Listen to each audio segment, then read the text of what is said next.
nós temos no Brasil um cara foda. Não sei se vocês conhecem. Quem? Leandro Silveira. Cara das onças do... Aliás, vocês estão convidados, viu? De verdade. Essa é uma experiência que... O Leandro Silveira é do Instituto Onça Pintada. Já ouvi falar disso. Ele é um desses cientistas... Deixa eu dar só um... Claro.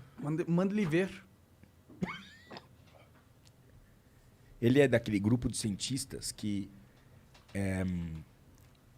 ele entendeu aquilo que a gente estava falando. Que ele entendeu que a conservação... Ele é o cara que mais tem trabalhos, papers em cima de onça pintada no Brasil. Ou seja... Manda ver.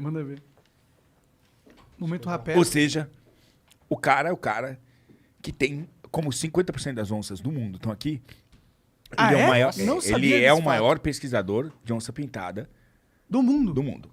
Essa é a concepção que eu faço avaliando a quantidade de papers que eles já soltaram, que são estudos científicos, etc. Então, o foda. que ele entendeu? Olha que louco isso. Eu não sei, a gente não falou isso a última vez, né? Acho que não. Acho que não. Então tá. Então, olha que interessante. Vamos lá. Mas não vai confiar na minha memória, né? Não, nunca. Vamos lá. Vamos pegar essa mesa aqui. Então, o que acontece? Parque... Você comeu? Chegou já, cara? Chegou faz tempo aqui, tava aqui há 2 horas, ninguém falou nada. Mas cacete, cara, tá Mas lá aqui pra embaixo você, tem uma mano. de carne seca, eu acho. É. Pega lá. Imagina o seguinte. Imagina Parque Nacional das Emas, Goiás. Aqui em volta, tudo... Tu quer uma pizza, fez isso? Não. Não. Ó, esse é o Parque Nacional... Entendi. Esse é o Parque Nacional... Ah, tá aqui uma... voltou. Goiás, velho. Pois eu vou contar uma história de Goiás pra vocês, tá? Bem picante, tá? Pode? Pode, pô. É bem picante, mas vamos começar com isso aqui. Parque Nacional das Emas. Em volta, agronegócio, agricultura, principalmente. Tá aqui o parque. As onças pintadas que vivem nesse parque, frequentam esse parque, você acha que elas ficam só nessa área ou você acha que elas frequentam tudo isso aqui? Eu acho que elas frequentam a porra toda. Toda. Como é que ele sabe disso? Porque ele vive aqui, ó. Ele vive aqui encostadinho no Parque Nacional das Emas. Como é que ele sabe disso? Porque ele pesquisou durante 30 anos essa porra. Colocou 200 câmeras trap. E entendeu, através disso, as onças passavam em vários lugares. Saindo dali, ele colocou colares em onças e ele começou a plotar essa história e percebeu que as onças pintadas passavam mais tempo aqui do que aqui. Caralho. Ou seja, se a onça está frequentando o agronegócio, a plantação de soja, a cana, a safrinha de milho, por que ela vai lá? Porque, em primeiro lugar, essas grandes culturas não têm a presença de quem? Predadores? Quem é o predador? Humano. Não tem homem, não tem gente. Porque são culturas que tem máquinas trabalhando ali, tem um cara, outro, mas em cima de máquinas. Então, não tem gente. Não, e se não tem gente, não tem cachorro, não tem gato, não tem arma.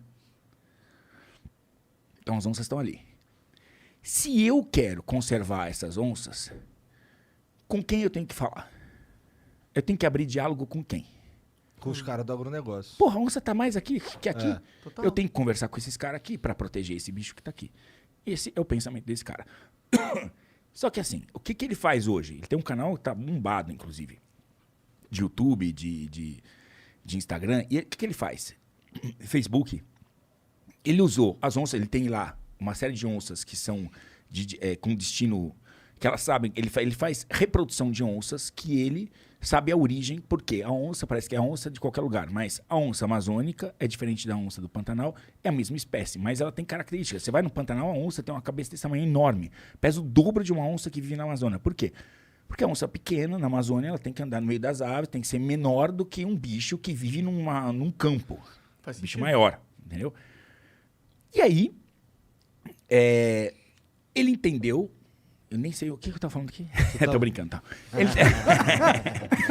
Ele entende, o estudo dele entendeu que assim, que ele tinha que conversar com esses caras que estavam em volta para trazer esses caras para um diálogo para proteger a onça. Então, o que ele fez? Ele procurou esses caras e começou a certificar essas fazendas com medidas. Olha que ação prática para conservação. E não só, as onças estão desaparecendo, temos que botar a estudar. Não, tem que estudar com algum propósito. O propósito de conservação de verdade. A gente já entendeu como a onça, de 50 km², um macho, 20 km, sei lá, quanto uma fêmea. A gente agora precisa trabalhar para conservar esse animal. Então, quando uma onça, não adianta falar, a onça está na minha fazenda, vamos tirar esta onça daqui porque está me atrapalhando. Bicho, não dá. Não dá para tirar todas as onças que estão atrapalhando e vai enfiar onde, cara? Essas onças. Então, a gente tem que aprender a conviver com as onças. E esse é o trabalho do cara. Fazer com que eles entendam a onça, respeitem a onça que frequenta esse lugar e não matem essa onça por medo. E aí, para essas fazendas que mantêm a reserva legal, que vocês sabem que no Brasil o bom fazendeiro tem uma reserva legal, que é um benefício da sociedade. Pode crer.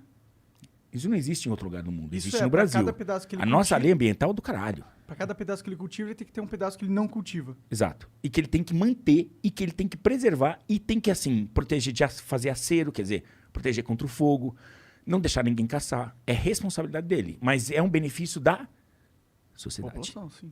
Né? Então, beleza, ele tá ali, fazendo tudo certinho.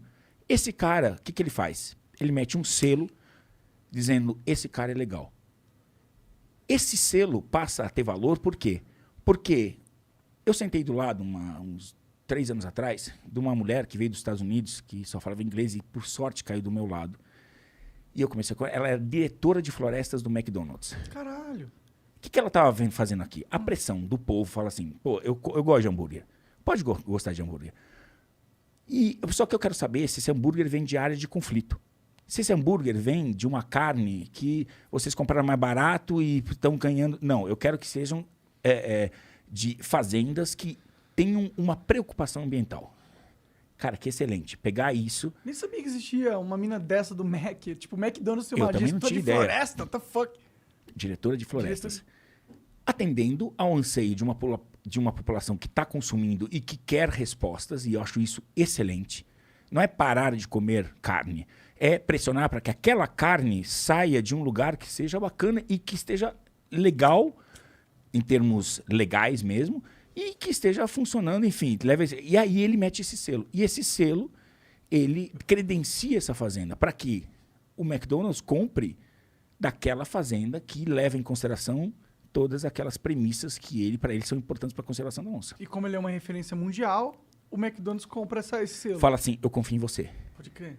Do caralho. Então, isso é fazer conservação na prática. E não, sabe, continuar, sabe, dizendo, a gente já entendeu que a onça está desaparecendo. Que caralho nós vamos fazer agora para conservar a onça?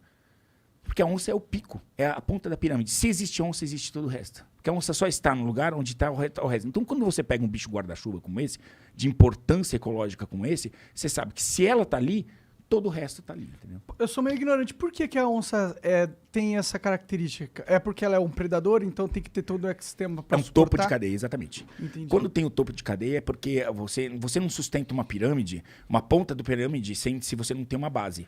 Se a base existiu, a ponta não existe. Então, se a ponta existe, é porque a base está lá para segurar Faz ela. sentido. É. Foda demais.